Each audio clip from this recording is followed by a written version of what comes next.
तुलसी में डाल दे, ये एक चीज जिनते गिनते तक हो, रातों रात मंगल। नमस्कार, आप सभी का स्वागत है। दोस्तों, तुलसी में कौन सा जल नहीं चाहिए और कौन सी चीज हमें तुलसी की जड़ में गार्ड डेडिकेटेड चाहिए। आज इस वीडियो में हम आपको ऐसी कुछ चीजें बताएंगे जिन वाली ये चीजें आपको बेहद जरूरी है। अगर आप इन बातों का पालन नहीं करते हैं तो आप अपने जीवन में बहुत सी चीजों का सेवन भी कर सकते हैं। अगर आप इन चीजों का पालन करते हैं तो आपको अपने जीवन में अधिक लाभ मिलता है। आज के वीडियो में इसके अलावा अगर आप तुलसी के पेड़ के नीचे ये एक चीज देते हैं तो आपको आशीर्वाद मिलता है और आपके घर में माँ लक्ष्मी हमेशा निवास करती है। तुलसी के पौधे के घर में रहने वाले हर सदस्य के लिए ये पौधा उपयोगी होता है। फल इसलिए मिलता है क्योंकि ये एक चीज है, बिना तुलसी की अधूरी पांडुलिपि के बने इस सामान की संपूर्ण आकृतियों को अभिलेखों में सबसे अधिक महत्वपूर्ण बताया गया है। दोस्तों, भारत में ही नहीं बल्कि दुनिया के अधिकांश देशों में तुलसी को ही गुणकारी माना जाता है। भगवान विष्णु के निवास और तुलसी की पूजा करने से सभी प्रकार से एक ही प्रकार से नष्ट हो जाते हैं। माँ को चुनी जरूर चढ़ानी चाहिए। अक्सर लोग घर में तुलसी का पौधा तो लगाते हैं, लेकिन ये बेकार है। तुलसी को केवल एक ही पौधा नहीं है, बल्कि वह विष्णु पत्नी है। उन्हें हम अपनी माता मानते हैं। तुलसी को माता की पूजा करने से पहले प्रेम, फल और पूजा में शामिल होना चाहिए। लाल लाल रंग का संबंध मंगल ग्रह से होता है और बुध ग्रह से संबंधित होता है। बांध दे, इसके उपाय कई गुना अधिक लाभ होगा। तुलसी को बिना चुनी के कभी ना रखें। अगर चुनी पुरानी हो जाए तो चुनरी को एकादशी के दिन ही दोबारा मिलना चाहिए। दोस्तों, तुलसी का विवाह भी आपको जरूर करना चाहिए। मनुष्य के सभी दुखों का अंत होता है और वृक्ष जीवन में सुख बीता है। दोस्तों, कुछ लोग जाने अजाने में तुलसी के पास ऐसी चीजें रखते हैं जहाँ का अपमान होता है। तुलसी का पौधा बहुत ही अच्छा लगता है, इसकी तरह से अच्छा फल देता है। तुलसी के प्रयोगों के पास आपके मुख से अपशब्द नहीं चाहिए। तुलसी के पास से भी फूल या लकड़ी का पोहा। तुलसी के उपचार के पास दीपक के बाद दीपक को वहाँ से हटा दिया जाना चाहिए, क्योंकि तुलसी के नीचे दिया गया दीपक अशोक माना जाता है कि उस स्थान पर हमेशा ही शांति बनी रहती है। उपचार पर गिर सकते हैं, ध्यान रहे तुलसी के उपचारों को नख से न तोड़ा जाए तो तुलसी का अपमान होता है। अगर तुलसी के पत्ते सूखकर गिर जाते हैं तो उन्हें इन बातों का ध्यान रखें कि रविवार के दिन तुलसी को नहीं तोड़ना चाहिए और रविवार को तुलसी को जल भी नहीं चढ़ाना चाहिए। बाकी अन्य दिन रात को तुलसी को जला देना चाहिए। बाकी दिन रात को तुलसी को जला देना चाहिए। बाकी दिन रात को तुलसी को जला देना चाहिए। बाकी दिन रात को तुलसी को जला देना चाहिए। गांधी जी का उपयोग तुलसी के पौधे के रूप में किया जाता है। सूखी हुई तुलसी में नहीं होता है माँ लक्ष्मी का वास। वास्तु शास्त्र के अनुसार तुलसी का पौधा सूख जाए तो ये आएगी किसी विपत्ति, या वास्तु शास्त्र के अनुसार तुलसी में किसी भी प्रकार के केमिकल नहीं लगाए जाने चाहिए। कहते हैं नित्य तुलसी के दर्शन से मनुष्य को स्वर्ग की प्राप्ति होती है और तुलसी पत्र के सेवन से उसके सभी पाप नष्ट हो जाते हैं।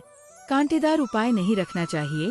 तुलसी माँ रूत के पास मौजूद मरुस्थलीय औषधि उपचार को बेहद हानिकारक माना जाता है, जिससे इसे नकारात्मक ऊर्जा से बचाया जा सकता है। शास्त्रों में कहा गया है कि जिन वैज्ञानिकों से हरी भरी कलियों की उत्पत्ति नहीं होती है तो ऐसे सिद्धांतों को तुलसी के पास नहीं रखना चाहिए, बल्कि मेरुस्थलीय उपचार घर में किसी भी स्थान पर नहीं रखना चाहिए।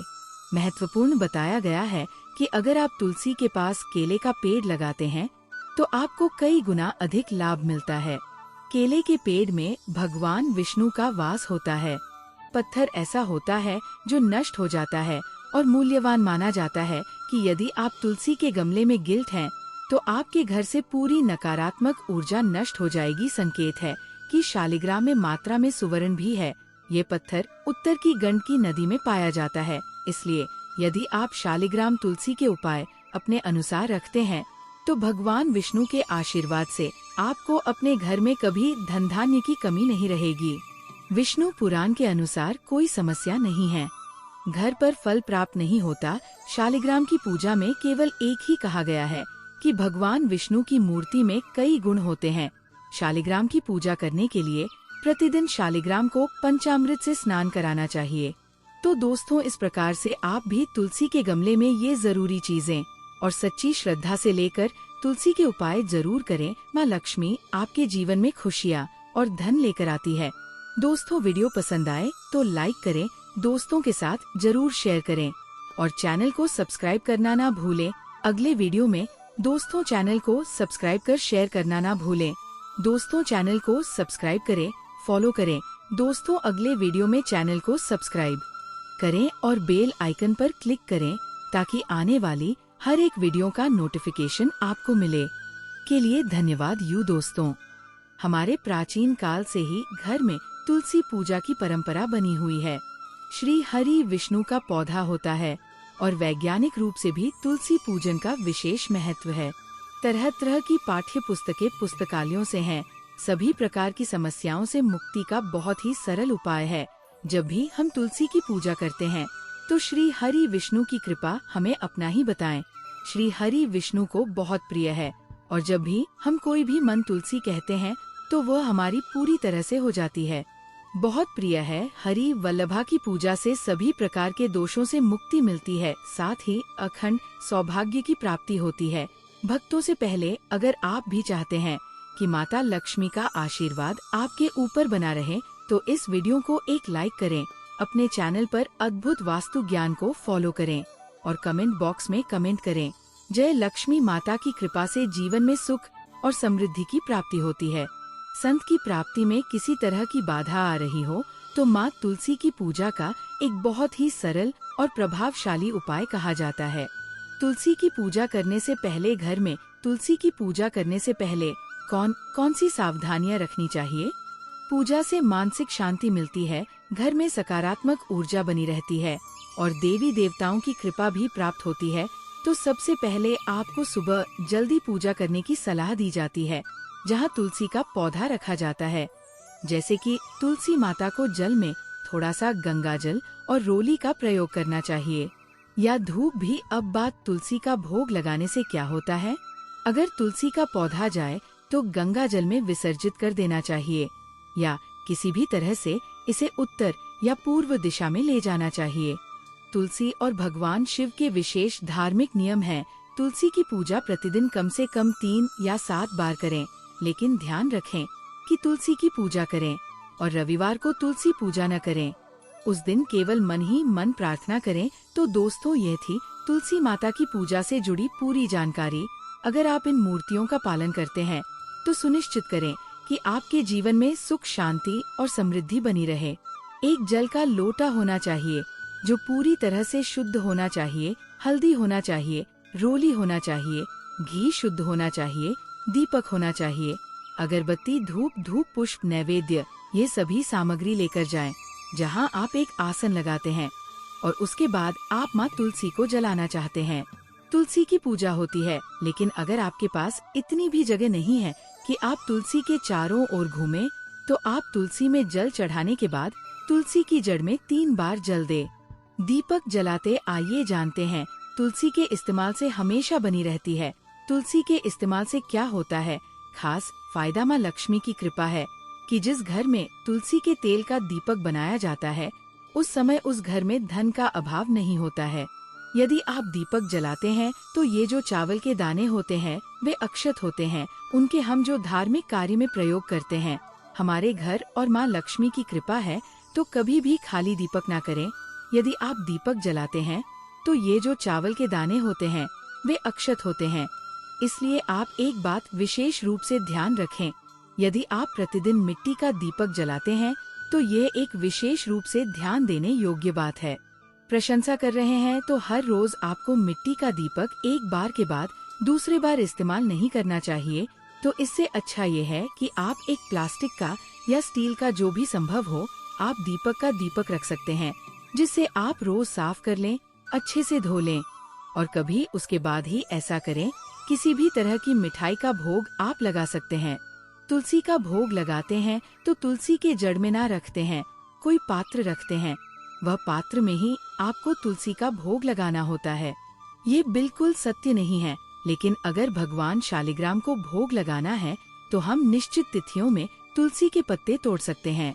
आप पहले से ही तुलसी के पत्ते तोड़ सकते हैं लेकिन कोशिश करें कि आप पहले से ही तोड़ लें तो इतना अच्छा है कि आप रोज ही शालिग्राम को भोग लगाते हैं या ठाकुर जी को भोग लगाते हैं या भगवान श्री हरि विष्णु को भोग लगाते हैं तो आप पहले से ही तुलसी के पत्ते तोड़ सकते हैं। तो इतना अच्छा है कि दोस्तों आपने पहले से ही तुलसी के पत्ते तोड़ दिए हैं। तो इतना अच्छा है दोस्तों, आपने सुना है कि बहुत से लोग तुलसी के पत्ते के रूप में भगवान श्री हरि विष्णु को भोग लगाते हैं। बिल्कुल ऐसा नहीं करना चाहिए। तुलसी के गमले की पूजा में भी इस्तेमाल नहीं करना चाहिए। तुलसी के गमले की पूजा में भी तुलसी के पत्तों का इस्तेमाल नहीं करना चाहिए। दोस्तों ध्यान दें कि तुलसी के पास कभी भी पूजा नहीं करनी चाहिए, ऐसा नहीं माना जाता है। लेकिन अगर बात है शालिग्राम की, तो तुलसी के गमले में शालिग्राम की एक तरह से पूजा की जाती है। अब अगर आप शालिग्राम को तुलसी के गमले में नहीं रखना चाहते हैं तो कोई बात नहीं, आप जब तुलसी माता की पूजा करें तो शालिग्राम को पास ले आएं। पूजा में एक और अहम सवाल ये है कि जब तुलसी के दर्शन हो जाए तो देखे लोग घर में सिर्फ एक ही तुलसी का व्रत रखते हैं और जब वो पूजा करते हैं तो घर में तुलसी से मुक्ति हो जाती है, तुलसी ना हो। और जिस दिन आप तुलसी से रोज पूजा करते हैं तो उसके पत्ते नहीं तोड़ेंगे या प्रसाद चढ़ाने के लिए आ जाए आप तुलसी की पूजा नहीं कर लेगी। इसलिए बेहतर यही है कि पहले से ही तैयारी और एक से अधिक तुलसी के उपचार अपने घर में सजावटी टैब तक आप एक झंडा बनाते हैं जो कहता है कि आप छोटे हैं। एक झंडा एक लकड़ी में लगा हुआ है, वहाँ खाली लगा दिया गया है। जब तक तुलसी नहीं आती तब तक तुलसी की पूजा नहीं करनी चाहिए। तुलसी को बिना पूजा के रखें तो ये अच्छा नहीं है, क्योंकि अगर घर में है तो उसकी पूजा नियमित रूप से करें। रविवार को हम अपनी पूजा करते हैं। दोस्तों तुलसी को छूना नहीं है, हम जल नहीं डालेंगे, ये बिल्कुल ठीक है। लेकिन तुलसी में हम ऐसे ही जलाएंगे शाम के समय, जो काल का समय होता है, जिस समय सूर्य देव अस्त हो जाते हैं। तो उसके बाद आप तुलसी में शुद्ध घी का पूजन करें और रविवार के दिन भी आप अपनी पूजा करें। कि भी हमें छूना नहीं है, दूर से ही बिना छुए आप तुलसी के उपचारों में रोज शाम के समय दीपक जलाएंगे। और अगर आप सूर्योदय से पहले उठें तो जाएं। जैसा कि ब्रह्मा जी ने बताया है कि सूर्योदय के बाद आप भी सुबह तुलसी में अभिषेक कर सकते हैं। माना जाता है कि यदि आप शुक्रवार को तुलसी के पौधे लगाते हैं और उनका सम्मान नहीं करते हैं तो घर में लक्ष्मी जी की कृपा बनी रहती है। इसके अलावा गुरुवार का दिन भी बहुत शुभ माना जाता है, क्योंकि इस दिन भगवान श्री हरि विष्णु का जन्म होता है, जो तुलसी माता के पति माने जाते हैं। ईशान कोण का मतलब पूर्व और उत्तर दिशा का होता है, जहाँ तुलसी का पौधा सबसे श्रेष्ठ माना जाता है। अगर आपके घर में ईशान कोण की जगह नहीं है तो आप तुलसी को पूर्व दिशा या उत्तर दिशा में भी रख सकते हैं। दोष और ऊर्जा भी दूर होती है, तो कुछ बातों का ध्यान जरूर रखें। दुष्परिणाम भी मिल सकते हैं, इसलिए जहाँ तुलसी है वहाँ श्रद्धा है, जरूरी है। तुलसी माता की पूजा करने से न केवल लक्ष्मी जी की कृपा है, बल्कि घर में शुभकामनाएं हैं, मनोभाव पूर्ण है और जीवन में सुख शांति बनी रहती है। वास्तु शास्त्र के उपाय को लेकर, अपनी आस्था और विश्वास को लेकर हमारे चैनल पर इस वीडियो में किसी भी प्रकार का कोई दावा नहीं किया जा रहा है।